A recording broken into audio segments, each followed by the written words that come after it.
ইহুদিদের মিশন হচ্ছে পৃথিবী থেকে কোরআন আর ইসলামকে মিটানো, নবীর উম্মতকে মিটানো। কোরআনে আছে মুসলমানের দুশ্মন হচ্ছে ইহুদি আর নাসারা। কোরআনে আছে গায়রিল মাগজুবি আলাইহিম ওয়ালাদ-দাল্লিন। মাগজুম মানে ইহুদি, দল্লিন মানে নাসারা। তাফসীর খুললে পাবেন এই দুটো দলই পদভ্রষ্ট এবং এদের যারা অনুসারী হবে তারাও পদভ্রষ্ট হয়ে যাবে। এটা কোরআন। আপনি কার অনুসারী হচ্ছেন?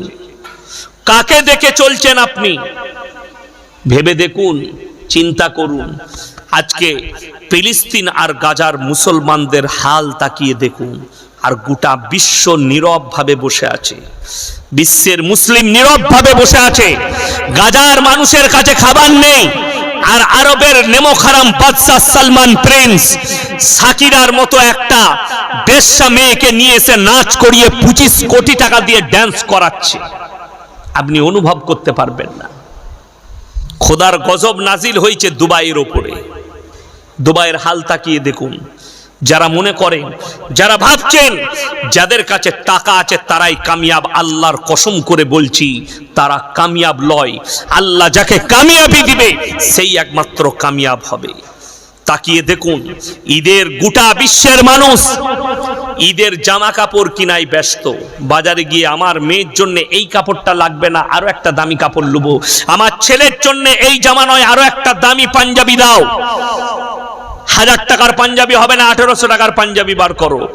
আপনি বেচে বেচে কাপড় কিনছেন, ঘুরে ঘুরে কাপড় কিনছেন। আর গাজা ফিলিস্তিনের মুসলমানরা খুঁজে বেড়াচ্ছে একটু গুঁড়ো কাফন পেলে আমার ছেলেটাকে মুড়ে দাফন করতাম। গাজার ফিলিস্তিনের শিশুদের কাছে খাবার নেই। আপনি ঈদের দিনে মাংস আর সেমুই আর লাচ্চা খেয়েছেন পরিবারকে নিয়ে, আর তারা খেয়েছে ঘাসগুলো ফুটিয়ে, ঘাসের জুসগুলো খেয়েছে।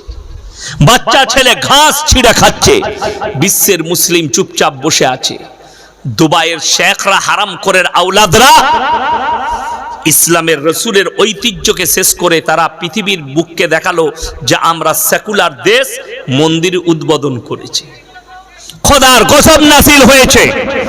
মুফতি তাকি উসমানী বলেছেন, শোনো, আপনারা জানেন না হাদিস আর কোরআন, নবীজি সাল্লাল্লাহু আলাইহি সাল্লামের হাদিস, কিয়ামতের আলামতগুলো শুনে নাও, একটা একটা করে প্রকাশ পাবে। আর আজকে যতগুলো ইসলামে আমরা গবেষণা করছি, কিয়ামতের আলামত প্রকাশ পেতে শুরু করে দিয়েছে।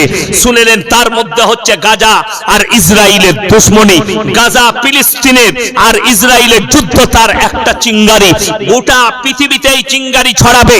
পৃথিবীতে মহাযুদ্ধ যেটা ঘটবে হাদিস মোতাবেক, সেই যুদ্ধটা ফিলিস্তিনকে নিয়ে নয়, জেরুজালেমকে নিয়ে নয়, আল আকসা মসজিদকে নিয়ে নয়, পৃথিবীর কোন মুসলিম দিকে নিয়ে নয়।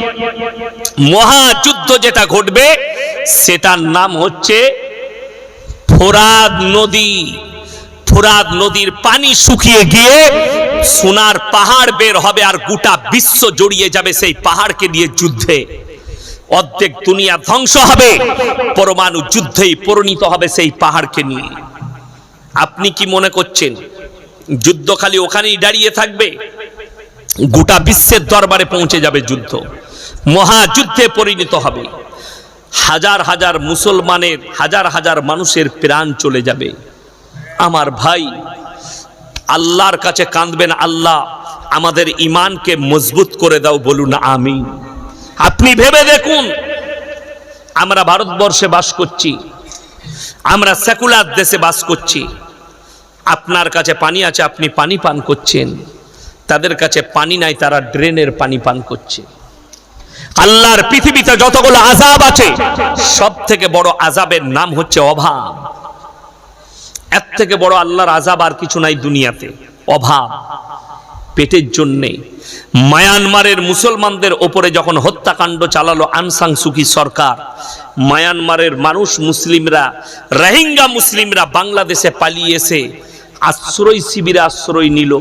জানেন, মিডিয়ার সামনে বোরকা পরে মুখ ঢেকে কিছু মা এমন একটা ব্যাখ্যা দিয়েছে তাদের অভিজ্ঞতার, আপনার চোখের পানি ধরে রাখতে পারবেন না। তারা বলছে হাম লোগ নামাজি হ্যাঁ, আমরা নামাজি, আমরা মুসল্লি, আমরা নামাজ পড়ি 5 ওয়াক্ত, কিন্তু আমার বাচ্চার বুকে খাবার তুলে দিবার জন্য আমার শরীরটাও দিতে হয়েছে, শরীর বিক্রি করতে হয়েছে। গাজার একজনের মা, একটা বাচ্চার মা বলছে আজ আমাদের কাছে খাবার নেই, যদি আল্লাহ জায়েজ করত মানুষের শরীরের মাংস খাওয়াতে, আমার শরীরের মাংসগুলো কেটে রান্না করে আমার বাচ্চাদিকে খাওয়াতাম। কেঁদে কেঁদে বলছে যে আল্লাহ যদি জায়েজ করত শরীরের মাংস খাওয়া, তো আমি নিজেকে কুরবান করে দিয়ে আমার শরীরের মাংসগুলো কেটে কেটে আমার বাচ্চাদিকে খাওয়াতাম। খাবার নেই, আমার বাচ্চারা কাঁদছে, আর গোটা বিশ্বের মুসলিম চুপচাপ দাঁড়িয়ে আছে। আরবের শেখরা রমজান মাসে গোটা গোটা উট খাচ্ছে, গোটা গোটা ছাগল খাচ্ছে, আর হারামের আওলাদরা ফেসবুকে ফটো ছাড়ছে। মুসলমান নির্বোধ হলে যা হয় শুনেলেন। আল্লাহ যেদিকে পয়সা দিয়েছে ভালো মন্দ খাচ্ছেন, কখনো ফেসবুকে ফটো ছাড়বেন না। খাবারের আল্লাহ আপনাকে খাওয়াচ্ছে, খান, কিন্তু আপনি যদি ফেসবুকে ফটো ছাড়েন, কোনো গরিব মানুষের ছেলে যদি দেখে, তার যদি মন যায় এই খাবারটা আমি পেলে কত ভালো হতো, তার এই কষ্টর পাপটা আপনি পাবেন। ইসলাম অত সহজ নয়।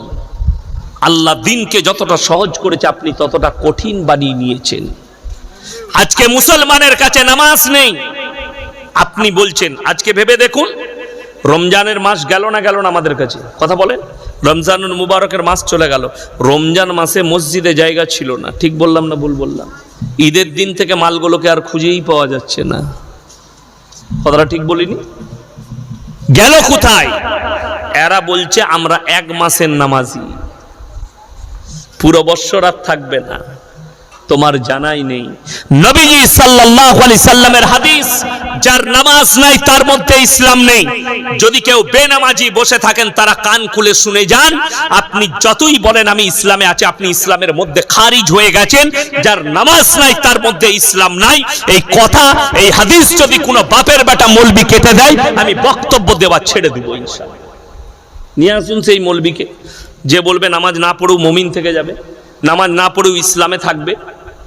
আপনি ইসলাম থেকে খারিজ, আপনার কাছে নামাজ নাই, আপনার মধ্যে ইসলাম নাই, এটা রাসূলের হাদিস।